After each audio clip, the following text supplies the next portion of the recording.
কেমন আছো? জি, আমি ভালো আছি। আপনার শরীর কেমন?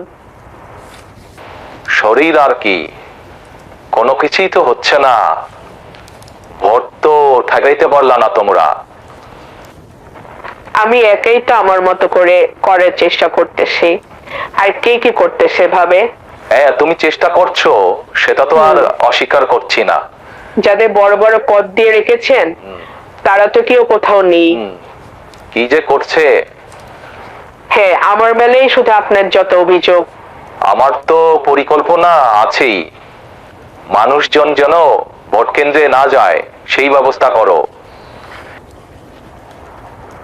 হ্যাঁ, আমি তো মিডিয়াতে বলছি, এর পাশাপাশি আপনি দেখেছেন হয়তো ইউটিউবেও চ্যানেল খুলে করতে বলেছি।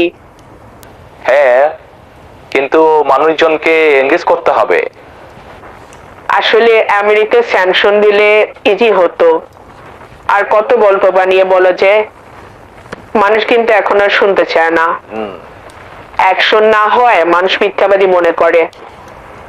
তুমি তো জানোই, লাখ লাখ ডলার খরচ করেছি, এরপরও হচ্ছে না।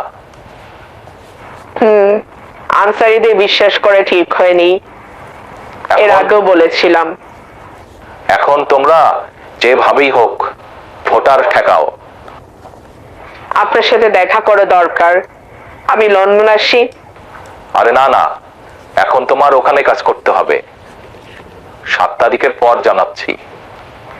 আমার আর ভালো লাগছে না, আমি ক্লান্ত, বিরক্ত। মাথা ঠান্ডা রেখে কাজ করো। জি। ঠিক আছে, ভালো থেকো। আসসালামু আলাইকুম।